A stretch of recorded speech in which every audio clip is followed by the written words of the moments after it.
Armenia की ये company आपको 24 घंटे के अंदर वर्क परमिट इशू कर रही है, जहां पर आप लोग 90,000 से 1 लाख तक महाना अर्न कर सकते हो। आपको वहां पर रिहाइश भी मिल रही है, आपको वहां पर खाना भी मिल रहा है। अप्लाई कैसे करना है, क्या तरीकेकार है, चलते हैं मेरे लैपटॉप की स्क्रीन के ऊपर, तरीकाकार समझते हैं, उसके बाद मिलते हैं। Name, surname, phone number, email address, drop your CV and apply.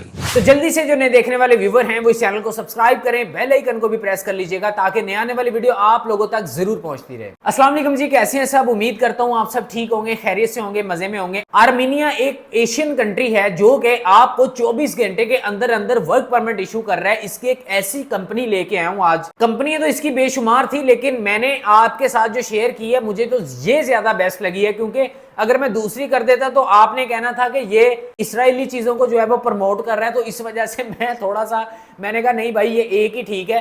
तो इसके अंदर फार्मेसी के अबाउट आपको मिल जाएगी, जिसमें फार्मेसी एम्प्लॉय की जरूरत है। उसके बाद जी जो अद्वियात वगैरह डिस्ट्रीब्यूट करते हैं तो उनके रिलेटेड है। अगर तो आपका इसके अंदर कोई भी एक्सपीरियंस है दोनों के अंदर, ठीक है, तो आप लोगों को बिल्कुल इसमें अप्लाई करना चाहिए। इसमें अप्लाई का आपको क्या फायदा होगा, आप भी सोच रहे होंगे। ना तो ये नेशनैलिटी देता है, एशियन ये कंट्री है, इसमें कोई फ्यूचर नहीं है, कोई चीजें नहीं है। देखिए मेरे पास बहुत सारे लोग ऐसे आते हैं जो आके मुझे कहते हैं कि सर ना तो हमारे पास बैंक स्टेटमेंट है, ना तो हमारे पास इतने पैसे हैं, ना तो हमारे पास कोई ट्रैवल हिस्ट्री है, तो हम लोग यूरोप जाना चाहते हैं। तो मैं उनको सुजेस्ट करता हूं, देखें अगर आप अपने फ्रेश पासपोर्ट के ऊपर चलें, कोई आप फाइल रेडी भी कर लेते हैं, ठीक है, आप यूरोप की अपॉइंटमेंट्स भी ले लेते हैं, आप वहां पर जाते हैं, जाने के बाद केस भी सबमिट कर देते हैं, तो आपको 100% वहां से वीजा नहीं मिलेगा। उसकी रीजन ये है, एक तो ना तो आपकी बैंक स्टेटमेंट अच्छी है, ना तो आपके पास क्लोजिंग बैलेंस अच्छा है, ना तो उसके अंदर आपकी कोई ट्रैवल हिस्ट्री है। तो इस वजह से आपको वो फ्रेश पासपोर्ट के ऊपर वैसे रिजेक्ट कर देते हैं। तो इस वजह से जो टाइम आप यहां पे जाया करोगे, वो टाइम जाया करने से बेहतर है कि आप किसी ऐसे कंट्री निकल जाओ।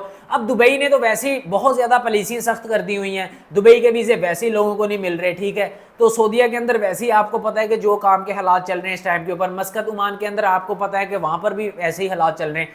तो आप लोगों को मैं बेस्ट ये चीज सजेस्ट करूंगा कि ये एशियन कंट्री है, आप लोगों को बिल्कुल इसमें जाना चाहिए। अजरबैजान इसके साथ है, टर्की इसके साथ है, उसके बाद जॉर्जिया आ जाता है आगे, फिर उसके साथ ग्रीस वगैरह, ये सारे साथ साथ कंट्री हैं। तो यहां से आप लोग यूरोप के लिए भी निकल सकते हो, इजीली निकल सकते हो। वो कैसे निकल सकते हो, पाकिस्तान में बैठ के भी, बाकी माइंड को समझाने वाली बात है, बाकी हर बंदे का अपना ज़हन है, हर बंदे ने अपने लिहाज ना सोचना, अपने लिहाज ना गलबात करनी। लेकिन मेरा जो पॉइंट ऑफ व्यू कहता, मैं जो तुहानू सुजेस्ट करांगा, जेड़ा टाइम तुसी इत्थे बैठ के जाया करना है, ठीक है यार, इधर भी तो आप बैठे ही हुए हो, ठीक है, आपका कुछ बन रहा है, मुझे ये बताएं, कुछ बन रहा है, ईमानदारी से बताना। सारा दिन डिप्रेशन, कभी उस गली की नुक्कर पे, कभी उस गली की नुक्कर पे, शाम को यार दोस्तों ने सिगरेट फूक लिया, वो कर लिया, वो इस चीज़ में छड़ दो, फायदा ही कोई नहीं है। जमाना देखो यार, इन्ना टाइम कहदे कोल हैगा, मैनू ये दसो। हर बंदे जिन्होंने पूछ लो, हर बंदा इत्थे परेशान बैठा है। अज वो दौर आ गया कि अगर तुसी किसी को, ਹੁਣ ਤਾਂ वैसे साढ़े को टाइम ही नहीं ना है किसी को जान का, किसी को बैठन का, किसी बंदे को टाइम कोई नहीं है। अगर कोई बंदा किसी को एक दो बारी जाके बहना भी शुरू कर दे, वो कहते पता नहीं यार एक घरों बाहरों वेला है। तो बात करने का मकसद ये है कि लोगों की बातें सुननी है, इधर उधर की बातें सुनने से बेहतर है कि कुछ करो, निकलो अपने रस्तों के ऊपर।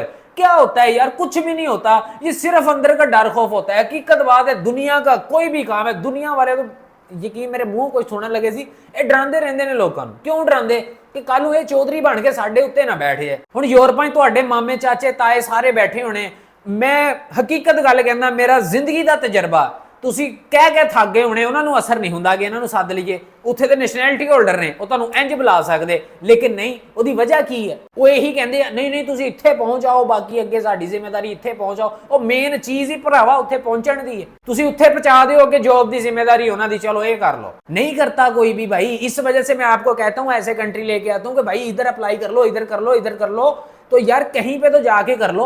ये मेरी स्क्रीन के ऊपर देखें, इस भाई ने अप्लाई किया था लग्जमबर्ग के लिए, ये ले जी 15 नवंबर को जाके जी इनको एक लिंक प्रोवाइड किया जाएगा, वहां पे ये पार्टिसिपेट कर रहे हैं उनके साथ, ये इनका वहां पे वेयर हाउस करियर के अंदर हो गया। एक हमारे क्लाइंट का हो गया, हमारे क्लाइंट का ऐसा हुआ, पैकेज बाय किया हुआ था, 2 महीने पैकेज एंड हो गया, उसके बाद 3 महीने बाद कल रात हमें ये रिसीव हो रहा है। तो देखें इसमें बड़ा फायदा है, इसमें बड़ी चीजें हैं, ये लीगल चीजें हैं, ये कोई इलीगल चीजें नहीं है कि मैं आपको बताता जा रहा हूँ आप भी बस लगे हुए हैं। तो इसमें मेरे बहुत सारे ऐसे सब्सक्राइबर हैं जो मुझे बताते हैं, मेरे पाकिस्तान से बाहर से सब्सक्राइबर हैं, ठीक है, मुझे वो आके बताते हैं सर आपकी वीडियो देख के अप्लाई किया था, ये हो गया, वो हो गया, लग गया, ऐसे चले गए हम, ऐसे चले गए। कोई कहता है जी ਉਹ ਤਿੰਨ ਮੁੰਡੇ ਗਏ ਨੇ ਆਸਟ੍ਰੇਲੀਆ, ਉਹਨੇ ਤੁਹਾਡਾ ਨੰਬਰ ਦਿੱਤਾ ਸੀ, ਕਹਿੰਦਾ ਇਹਨਾਂ ਦੀ ਅਸੀਂ वीडियो देख के आए। लोगों को फायदा हो रहा है तो लोग सब्सक्राइब कर रहे हैं, लोगों को फायदा हो रहा है तो लोग प्यार दे रहे हैं। बाकी एंड पे एक बात करनी है, वो सुन के जाइएगा। मैं आपका टाइम ज़ाया नहीं करता, चलते हैं मेरे लैपटॉप की स्क्रीन के ऊपर, तरीका अगर समझते हैं उसके बाद मिलते हैं। फर्स्ट ऑफ ऑल आपने अपने गूगल क्रोम या किसी भी ब्राउजर को ओपन करना है। ओपन करने के बाद आप वहां पर ये सर्च करेंगे। इसको अब आपने क्या सर्च करना है, लिख के आप लिखेंगे ALFAPHARM alphafarm.am/en/vacancies। आप ये लिख के इंटर प्रेस करेंगे, आपके सामने वो वेबसाइट ओपन हो जाएगी। ठीक हो गया जी। अच्छा जी, अल्फा फार्म की ये आपके सामने ओपन हो गई है। अब यहाँ पर जो लैंग्वेज है, लैंग्वेज हमारे सामने चेंज है। ठीक है, लैंग्वेज को हमने ट्रांसलेट को जाके इंग्लिश में इसको हमने कन्वर्ट कर लेना है। जैसे इंग्लिश करेंगे, वैकेंसीज यहाँ पर 2 हैं, ये आपके सामने है। फार्मेसी एम्प्लॉय है, उसके बाद आ courier with the moped. Pharmacy वाले जितने भी है उनको तो पता होगा फार्मेसी की जो जॉब होती है वो क्या जॉब होती है। ठीक हो गया जी। बाकी नीचे है जी मोपेड के साथ एक कोरियर।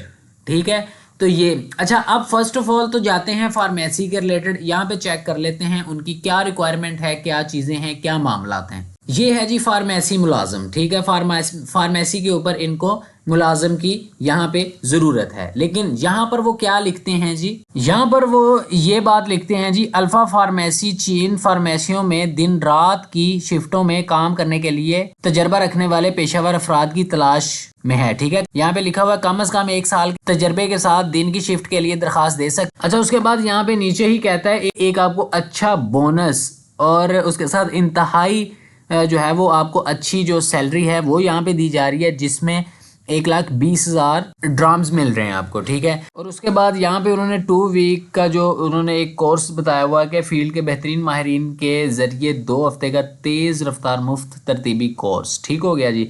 उसके बाद कह रहे हैं नौकरी के लिए दरखास्त देने के लिए आपको आगे उन्होंने अपना नंबर लिखा हुआ पर कॉल कर सकते हैं। उसके बाद जी अपने करियर की तरक्की और पेशा वराना तरक्की के लिए मुनफरद मौके से महरूम ना रहें। वो खुद यहाँ पे कह रहे हैं don't miss the unique opportunity of your career development and professional growth. अब यहाँ पे नेम लिखें, सरनेम लिखें, फ़ोन नंबर लिखें, वैलिड ईमेल एड्रेस लिखें, CV ड्रॉप करें, अप्लाई कर दें, दैट्स इट। ठीक हो गया जी। नंबर 1। नंबर 2 के ऊपर आ जाएं, यहाँ पे आ जाएं जी। यहाँ पे वो क्या कह रहा है, किस चीज़ के रिलेटेड है, क्या चीज़ है, क्या मामला है। यहाँ पे वो कह रहे हैं alpha farm company is hiring moped delivery man, the moped is provided by the company. ठीक है, alpha farm company moped delivery man की खिदमत हासिल कर रही है, मोपेड कंपनी ने फ्राहम की है। ठीक है, नीचे सैलरी बता रहा है। ठीक है, और उसके बाद जॉब ड्यूटीज जो है उसमें है कि ग्राहकों से वसूल होने वाले आर्डर्स, अद्वियात वगैरह को मखसूस पतों पर पहुँचाना है आपने। ठीक हो गया जी। उसके बाद जी डिलीवर शुदा प्रोडक्ट के लिए अदा किए गए सार्फिन से कैश फ़ंड वसूल करने हैं आपने।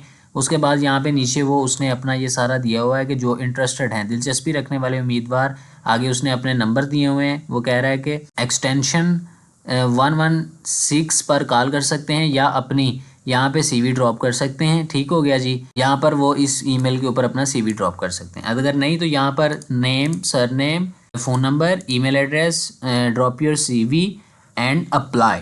ठीक है, और यहाँ पर आप इसको अप्लाई कर सकते हैं। ठीक हो गया जी। हाँ जी, तरीके अगर आपने समझ लिया चीज़ों का, अब आपको पता चल गया। बात मैंने ये करनी थी, मैंने 1-2 दिन पहले मैंने एक वीडियो बनाई थी, एक बगैरत के बच्चे को मैंने डिस्क्लोज किया था। मेरे व्हाट्सएप के ऊपर मैंने एक फीमेल असिस्टेंट आई है, रिसेंटली उसने ज्वाइन किया हमें। ठीक है, और वो काम करी, उसने मुझे आज ना 3 रिपोर्टें ऐसी दी हैं। उसने कहा कि सर बहुत बदतमीज़ी कर रहे हैं ये 1-2 लोग ना आके।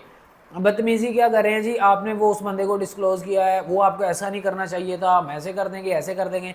देखो यार, गल पता की है, मैंने इन्ना पता कि फुरकान सरफराज फैमिली इन्नी गैरतमंद हैगी है, इन्नी उन्होंने तरबियत हुई है कि फुरकान सरफराज फैमिली का बंदा आके मेरे किसी असिस्टेंट ना या मेरे किसी भी बंदे दे नाल ये बदतमीजी ते इदां दी लैंग्वेज यूज़ नहीं करता। मैनू इस चीज़ का पता कि मैनू इन्ना प्यार मिलता, यकीन करो मैं कदी किते मेरियां अखां नम हो जांदियां कि यार मैं की, मेरे अल्लाह दी कसम, मेरे रब दी ज़ात मैनू इन्ने जोगा कर देवे कि मैं कुर्बान कर देवां अपने लोगों के उत्तों सारा कुछ। ते तुहानू मैं एक चीज़ कह रहे हैं, उधर मेरे असिस्टेंट या किसी का कोई कसूर नहीं हैगा। वो लेडीज़ बैठी हुई है, वो आपकी बहन है। ठीक है, उसको आपने अपनी बहनों के जैसे ट्रीट करना है। लेकिन धी भैन, ठीक है, सब दियां धियां भैन सांझियां होंदियां। सब तो पहले तो इज्जत करना सीखो। ठीक है, जिसकी माँ बहन घर पे होती है, जो ख़ानदानी होता है, वो कभी भी आके किसी की माँ बहन बेटी को बुरी नज़र से नहीं देखता।